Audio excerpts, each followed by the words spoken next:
bersama. Buka bersama. Iya, silaturahmi, buka bersama. Kemudian saya ucapkan terima kasih yang sebesar-besarnya ya. Yang pertama kepada Ustadz Alif Dayu Pradana yang sudah kemudian kepada para panitia yang sudah bekerja untuk menyiapkan semua, kepada Bapak, terima kasih atas kehadirannya Pak Riki, dan mungkin sama Bunda ya, ada sekalian yang tidak saya sebutkan dengan segala kemudahan keberkahan dari Allah Subhanahu Wa Taala. Amin. Amin ya rabbal alamin. Kemudian yang mungkin kalau saya di sini sambil mengisi waktu sambil mudah-mudahan masih ada jamaah yang hadir nih, karena sayang juga kalau misalnya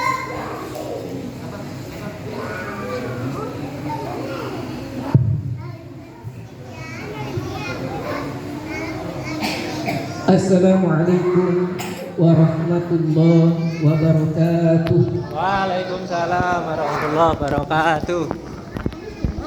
Innal hamdalillah nahmaduhu wa nasta'inuhu wa nastaghfiruh wa na'udzu billahi min shururi anfusina wa min sayyiati a'malina. May yahdihillahu fala mudilla lahu wa may yudlil fala hadiya lahu. Asyhadu an la ilaha illallah wahdahu la syarika lah wa asyhadu anna Muhammadan 'abduhu wa rasuluhu alladzi la nabiyya ba'dahu, amma ba'du. Para hadirin, bapak-bapak, ibu-ibu yang sama-sama mengharapkan Allah serta menghormati Allah Subhanahu wa taala. Alhamdulillah, puji syukur senantiasa kita panjatkan kehadirat Allah Azza wa Jalla. Pada kesempatan sore kali ini menjelang berbuka, kita bisa bermuajahah bersilaturahmi, tentu dalam rangka merekatkan tali ukhuwah Islamiyah kita. Salawat serta salam semoga terus tercurah limpah Nabi Muhammad Sallallahu Alaihi Wasallam beserta keluarganya, para sahabatnya, dan juga kita semua selaku umatnya yang mengharapkan syafaatnya kelak di yaumil qiyamah. Amin ya rabbal alamin. Para hadirin terhibur, kalau kita perhatikan dari sekian banyak ayat-ayat yang termaktub dalam Al-Quran, dari surat Al-Fatihah sampai surat An-Nas, biasanya ada satu ayat yang menjadi ayat favorit. Ayat favorit ketika masuk di bulan Ramadan. Surat apa kira-kira? Surat apa? Surat favorit dan ayat favoritnya. Surat apa? Ayat berapa? Al-Baqarah. Al-Baqarah 183. Adik-adik, ada yang hafal? Quran surat Al-Baqarah ayat 183. Ya ayyuhalladzina amanu kutiba alaikumusiyam. Ada? Boleh lihat dompet kayaknya ada tuh. Ada. Ya ayyuhalladzina amanu. Gajah. Itu loh, ya ayyuhalladzina amanu kutiba alaikumusiyam kama kutiba alal ladzina min qablikum. Ada dompet ya?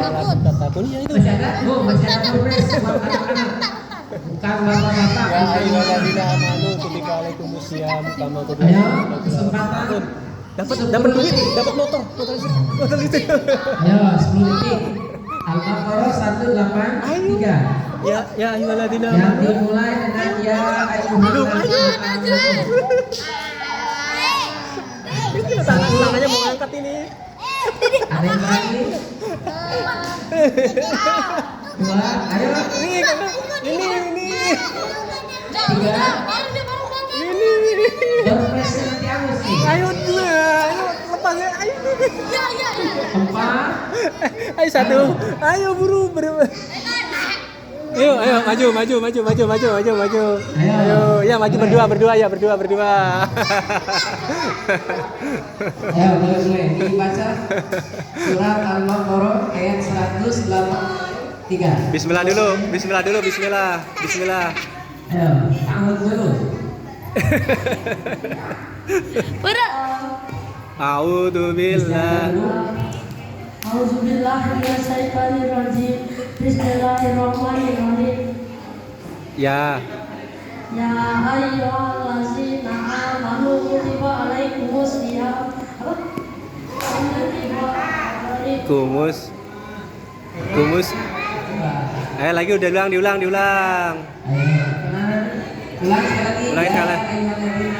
Ya ayyuhallazina amanu kutiba alaikumusiyam. Siam kama kutiba alaikum. kamal Kutiba alal ladzina Kutiba alallazina min qabli. min qablikum. qablikum la'allakum tattaqun. Masya Allah. Ya. Ambil. Alhamdulillah. Kalau anaknya hafal, insya Allah bapak-bapaknya pun Ada. tidak usah diragukan. Ya. Ada di Mama tidak usah diragukan. Insya Allah semua. nanti doorpresnya minta sama bapaknya ya. Minta sama bapaknya. Doorpresnya minta 500.000. Pak minta 500.000. Baik. Ya. Wahai orang-orang Minta bapaknya sendiri mas. orang-orang Minta yang orang tuanya. beriman. Pertanyaannya siapa yang manggil? Yang manggil siapa? Allah Azza wa Jalla. Allah yang memanggil. Yang dipanggil siapa? Mas Ati jangan dipanggil. Orang-orang yang beriman. Kalau yang dipanggil orang-orang yang beriman, ya ayyuhalladzina amanu, wahai orang-orang yang beriman, maka orang yang belum beriman belum hai. Hai.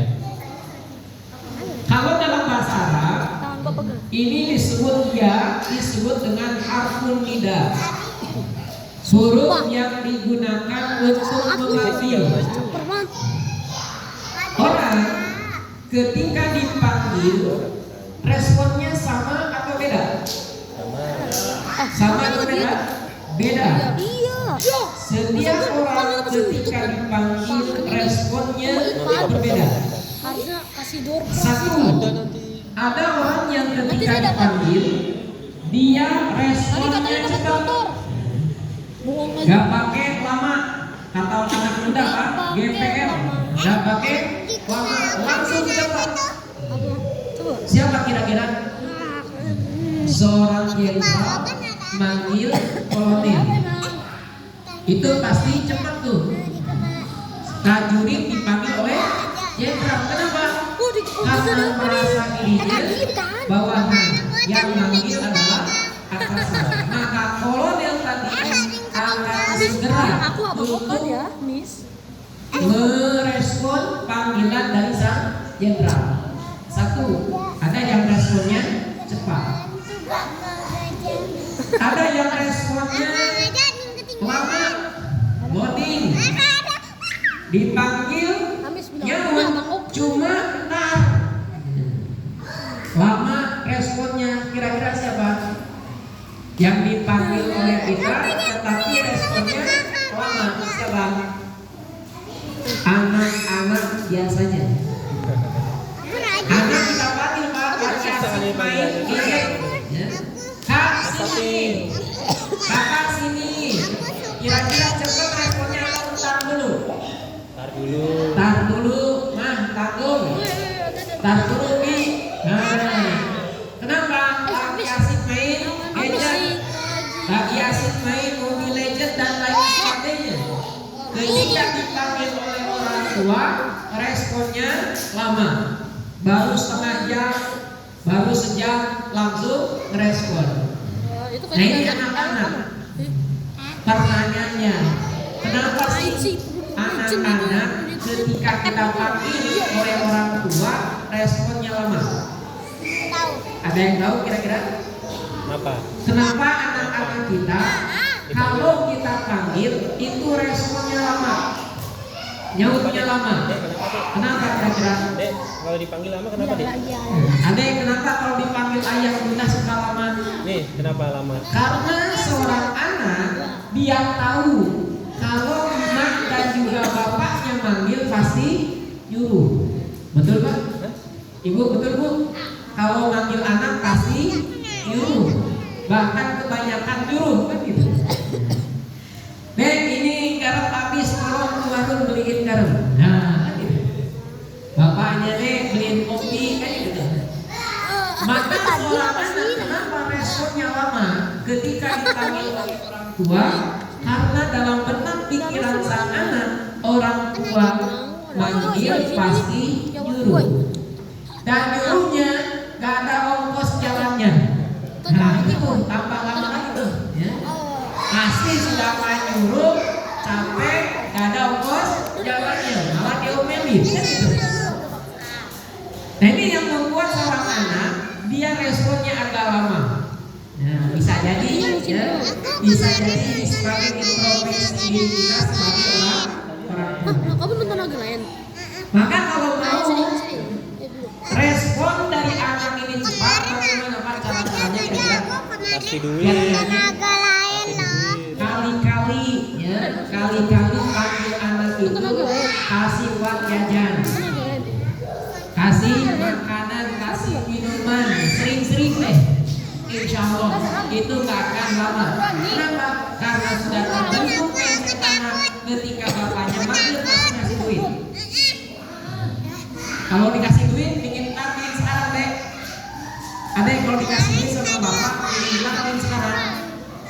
Pingin sekarang, kan itu. Maka itu tuh mindsetnya dirubah. Ketika bapaknya manggil pasti ngasih duit. Ketika ibunya manggil pasti ngasih makanan, jajanan dan lain sebagainya. Maka kalau sudah mindsetnya seperti itu anak bangsa kalau dipanggil pasti segera nyaman. Kenapa? Karena dengan kebaikan yang dia. Itu parah, itu kata kasar. Aduh. Yang ketiga, ada orang ketika dipanggil dia tidak ada respon sama sekali. Dipanggil tetap saja ya, kata orang Sunda nggak ada respon sama sekali. Sudah diteriaki tetap saja. Siapa kira-kira? Nah, orang yang muda walaupun diteriaki itu tetap akan respon. Kenapa? Udah telinganya bermasalah, telinganya ada penyakit. Yang keempat, ada orang yang ketika dipanggil bukannya dia merespon datang ke kita, malah dia kabur. Kira-kira siapa? Dipanggil oleh kita bukannya mendekat tapi malah menjauh. Maling.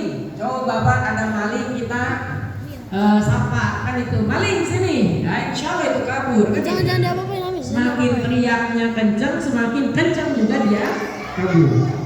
Pertanyaannya untuk kita hari ini, ketika Allah memanggil, ya ayyuhalladzina amanu, wahai orang-orang yang beriman, kira-kira respon kita seperti apa? Apakah cepat merespon? Santai Amis, santai. Terhadap seruan Allah? Diam Amis, diam. Kayak gini. Lama ngeresponnya, atau pura-pura nggak dengar karena kita beban, atau malah kita menjauh kabur. Jangan Amis. Nah ini bahan renungan kita. Tentu yang kita harapkan ketika Allah memanggil kita, respon kita cepat. Sami'na wa ata'na. Kita dengar dan juga kita siap taat. Maka Ibnu Mas'ud radhiyallahu anhu beliau mengatakan, Jadi gantian "Ya dah. sami'ta qaulallahi ta'ala ya ayyuhalladzina amanu fa innahu amrun ya'muru bi." Apabila kamu mendengar awal ayat itu ya ayyuhalladzina amanu, maka persiapkan ingatnya. Persiapkan konsentrasinya. Kenapa? Karena di situ nanti ada perintah Allah. Dalam perintah Allah itu ada kebaikan. Maka ini yang dibangun. Setiap Allah memerintah, setiap Allah memanggil, pasti ada perintah untuk kebaikan siapa? Kebaikan diri kita. Kalau masih beranggapan Allah memanggil kita untuk kebaikan Allah, untuk keperluan Allah, nah ini nantinya akan lama. Maka respon kita harus cepat, kita sadar, kita yakin ada kebaikan dalam seruan Allah itu. Satu, Allah pasti memerintahkan sesuatu yang dalam perintah itu ada kebaikan. Boleh minta tolong nggak? Yang kedua, Kunci yang dilatih sono ambilin. al-nahyu yanha anhu. Atau bisa jadi Tapi pelan-pelan ya. ketika Allah menyeru dengan ungkapan ya ayyuhal amanu, di situ ada larangan. Kenapa Allah melarang? Tentu kembali lagi untuk kebaikan diri kita. Maka pola pikir kita apapun yang diperintahkan Allah untuk kebaikan kita, Nempel nggak? apapun yang dilarang Nempel nggak? oleh Allah untuk kebaikan kita. Apa perintahnya? Kutiba alaikumusiyam, telah diwajibkan kepada kalian saum. Bapak-bapak, ibu-ibu, saum itu mudah atau berat? Mudah atau berat, Pak? Kira-kira? Ya. Hah? Ya. Tergantung apa? Tergantung cuaca. Lagi. Dua lagi. Secara asal, kalau kita memperhatikan perintah yang dimulai dengan kata kutiba, telah diwajibkan, itu biasanya perintah itu agak lebih susah, agak lebih sulit dibanding perintah-perintah lain. Perintah sholat pakai kutiba enggak? Kenapa ibadah saum itu terasa lebih berat? Kenapa kira-kira? Satu, dari segi waktunya lama. Dari sejak fajar subuh sampai maghrib, waktunya lama tuh. Enaknya nih, bayangin Pak, bayangin Bu, kita berada di siang hari, udara sangat terik, sangat panas, ada es cendol, ada kelapa muda, ada es doger, ada es campur. Tengah hari Pak, lagi panas-panasnya. Kira-kira Pak, enaknya nih, enaknya nahan diri atau ngegas itu makanan semua? Gas kan itu. Kalau mau nuruti hawa nafsu kita, enaknya dalam keadaan haus, dalam keadaan panas, ya enak minum es kelapa muda, es cendol, es doger dan lain sebagainya. Bukan ditahan, tetapi disinilah ujiannya, harus ditahan. Makan sehari berapa kali Pak? Ibu makan berapa kali sehari? 3. 3 kali. Itu belum mie ayam dan bakso. Sekali lagi, 3 kali itu belum hitungan mie ayam dan bakso. Apalagi orang Sunda. Kalau orang Sunda belum makan nasi itu belum makan. Itu orang Sunda makan. Mie ayam habis 3 mangkok itu belum makan Pak. Belum makan itu. Kenapa? Karena yang dimakannya mie ayam. Ketika lapar, enaknya ditahan atau makan Pak? Ketika lapar enaknya makan atau nahan? Plototin itu mie ayam, plototin itu bakso. Enakan mana Pak? Maka hawa nafsu kita kalau menurut enaknya makan mie ayam, makan bakso. Apalagi hujan-hujan gerimis-gerimis kan gitu. Perut lapar, nah itu cocok tuh mie ayam sama bakso. Tetapi karena ibadah saum tahan, makan, minum ditahan. Maka ibadah saum ini secara asal tingkat kesulitannya lebih tinggi dengan perintah-perintah yang lain. Maka disebutkan dengan kata kutiba. Kalau ayat sebelumnya disebutkan tuh kutiba alaikumul qisasu fil qatla, telah diwajibkan kepada kalian kisos dalam hal pembunuhan. Berat kan gitu? Kutiba alaikumul kitab, diwajibkan kepada kalian berperang. Perang itu harus menyiapkan hartanya keluar, Tiga. jiwa raganya pun harus siap perjuangan. Tiga. Itu makanya dikatakan ketika 24. walaupun ibadah saum itu berat, bagaimana caranya supaya ibadah saum itu menjadi ringan, Mbak? Bagaimana caranya? Satu, kuatkan keimanan. Maka tadi ketika imannya kuat, maka ibadah saum akan terasa lebih mudah. Nah itu rumusannya tuh. Ketika imannya kuat, ibadah saum itu mudah. Berapa banyak orang yang sudah sepuh, dia saum kuat, sanggup Pak, padahal sudah sepuh. Berapa banyak anak muda yang dia segar tetapi tidak saum. Apa yang membedakan? Dorongan imannya. Walaupun usianya 50 tahun, dia kuat saum. Kenapa? Karena imannya kuat. Ada pemuda 20 tahun sehat, segar, badannya kenyang, tidak kuat saum. Kenapa? Karena imannya lemah. Sekali lagi, maka rumusan supaya ibadah saum terasa mudah, kuatkan keimanan, naikkan keimanan kita, baru ibadah saum akan terasa mudah.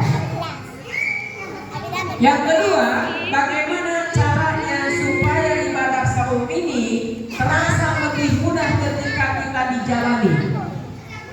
Makanya dalam ayat itu Allah sebutkan, kama kutiba 'alal ladina min qablikum, sebagaimana telah diwajibkan kepada orang sebelum kalian. Artinya apa? Yang diwajibkan ibadah saum itu bukan hanya kita, tetapi umat-umat terdahulu pun sama wajib ibadah saum. Gambarannya, kalau kita sedang sakit nih, sakit kepala di rumah sendirian, terasa bagaimana? Terasa berat, terasa tersiksa, Pak. Kenapa? Karena kita sakit kepalanya sendirian di rumah. Bagaimana supaya sakit kepala kita ringan? Caranya bagaimana? Coba jalan-jalan ke rumah sakit, Pak. Bahkan di rumah sakit gak ada kepalanya. Di rumah sakit ada yang gak ada kepalanya. Alhamdulillah ternyata gitu. Kita sakit kepala, kepala kita masih ada. Di rumah sakit kepalanya ada yang tidak ada. Maka itu sebagai perbandingan. Untuk apa? Supaya mempermudah kita untuk melaksanakan ibadah saum. Ibu-ibu lagi foto selfie, Bu, tiba-tiba kepleset jatuh, sakit nggak? Sakit. Sakitnya di mana? Sakitnya tuh di sini. Kalau sendirian, Bu, kalau lagi selfie barengan satu RT selfie jatuh sama, kira-kira nangis atau ketawa-ketawa? Nangis atau ketawa-ketawa, Bu? Satu RT jatuh, ketawa-ketawa kan gitu. Kenapa? Karena yang jatuh bukan kita doang, yang lain pun jatuh. Akhirnya yang sakit pun hilang jadi ketawa. Nah itu tuh. Maka Allah Subhanahu wa Ta'ala untuk meringankan ibadah saum dibuatlah perbandingan bahwa ibadah saum itu bukan khusus untuk kita, yang lain pun sama. Kemudian tujuannya apa? La'allakum tattaqun, agar kalian menjadi orang yang bertakwa. Pertanyaannya, apakah orang yang saum di bulan Ramadan dia otomatis menjadi orang yang bertakwa atau tidak? Sekali lagi, apakah orang yang saum lantas dia langsung menjadi orang yang bertakwa atau tidak? Pasti tidak, Pak. Belum pasti. Orang yang dia saum belum pasti dia mendapatkan derajat takwa. Makanya ungkapannya la'allakum, la'alla itu litaroji, mudah-mudahan kalian menjadi orang-orang saja bertakwa. Kenapa? Lihat sabda Rasulullah SAW. Rubba sha'imin laisa lahu min siyamihi illa ju'. Banyak orang yang sahur tetapi dia tidak mendapatkan apa-apa. Tidak mendapatkan nilai pahala kecuali yang dia dapatkan adalah lapar dan juga haus saja. Berarti dia tidak mencapai derajat muttaqin. Kenapa kau bisa? Padahal sudah capek-capek, sudah berat-berat ibadah sahur, tetapi sahurnya tidak bernilai di sisi Allah Subhanahu wa Ta'ala. Maka Rasulullah SAW menjelaskan, "Falaisa lillahi hajatun fi an yada'a ta'amahu wa syarabah." Allah tidak butuh yang meninggalkan makan, tidak meninggalkan minumnya. Allah tidak butuh itu. Apa yang Allah butuhkan? Man lam yada qaula zur wal 'amal bihi falaysa lillahi hajatun fi an yada ta'amahu wa syarabah. Ternyata ada dimulai oleh Rasulullah disebutkan siapa saja yang tidak mampu meninggalkan perbuatan ucapan zur, maka Allah tidak butuh sahurnya itu. Maka para hadirin rahimahullah, ibadah sahur bukan hanya menahan diri kita dari makan, dari minum, berhubungan suami istri dari sejak subuh sampai maghrib, tetapi yang lebih penting daripada itu juga adalah mampu menahan diri kita dari berbagai macam kemaksiatan kepada Allah Subhanahu wa Ta'ala. Itulah hakikat saum yang sebenarnya, ketika kita mampu menahan diri kita dari berbagai macam kemaksiatan kepada Allah Azza wa Jalla. Makan, minum, berhubungan suami istri boleh nggak di luar bulan Ramadan? Boleh. Asalnya hukumnya mubah, silakan. Makan, minum, berhubungan suami istri. Masuk bulan Ramadan kita mampu menahan itu, padahal hukumnya mubah. Apalagi yang sifatnya dosa, apalagi yang sifatnya maksiat, kita harus lebih mampu menahan diri kita. Ya, ngegosip, ya. Kenapa disebut gosip? Kenapa ibu-ibu biasanya senang gosip, Bu? Apa itu gosip? Digosok makin sip. Oh, makanya senang gitu. Maka ditinggalkan ketika bulan Ramadan. Tetapi jangan juga ngegosipnya teraja beres tarawih. Jangan gitu. Maka harus ditahan juga selamanya. Maka itu sebagai latihan diri kita untuk menahan berbagai macam dosa dan juga kemaksiatan. Maka mudah-mudahan ketika kita mampu menahan diri kita dari makan, minum, berhubungan suami istri dari sejak fajar sampai maghrib karena Allah, kita mampu meninggalkan berbagai macam kemaksiatan dan dosa, kita keluar dari bulan Ramadan menjadi hamba-hamba Allah yang bertakwa. Ketika menjadi hamba-hamba Allah yang bertakwa, Allah Azza wa Jalla berkata, "Inna akramakum indallahi atqakum."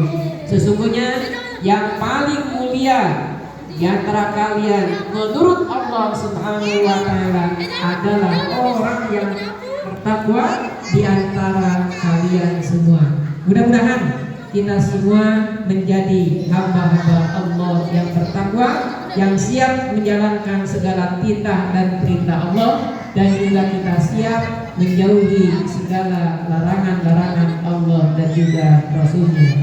Para hadirin rahimahullah, barangkali ini saja yang bisa disampaikan. Mudah-mudahan ada guna serta manfaatnya. Saya tutup dengan doa, Rabbana atina fid dunya hasanah wa fil akhirati hasanah wa qina adzabannar. Assalamualaikum warahmatullahi wabarakatuh. Waalaikumsalam warahmatullahi Ke pembawa acara. Jazakumullah khairan kasiran. Terima kasih Berapa Ustaz menit atas lagi? tausiahnya. Bi, berapa menit Masih lagi? ada waktu sekitar 10 menit sebelum berbuka. Abi, berapa menit lagi? Kita foto bersama dulu kali ya. Abi, berapa Sebelum menit lagi? berbuka. Bapak Ibu semuanya yang ada di luar mohon masuk ke dalam terlebih dahulu. Kita sedikit ada sesi foto. Untuk bapak-bapaknya mungkin tinggal merapat aja duduknya ya Bapak ya. Nanti ibu-ibunya di belakang berdiri gitu ya, supaya nggak ganti posisi. Silakan bapak-bapaknya duduknya merapat.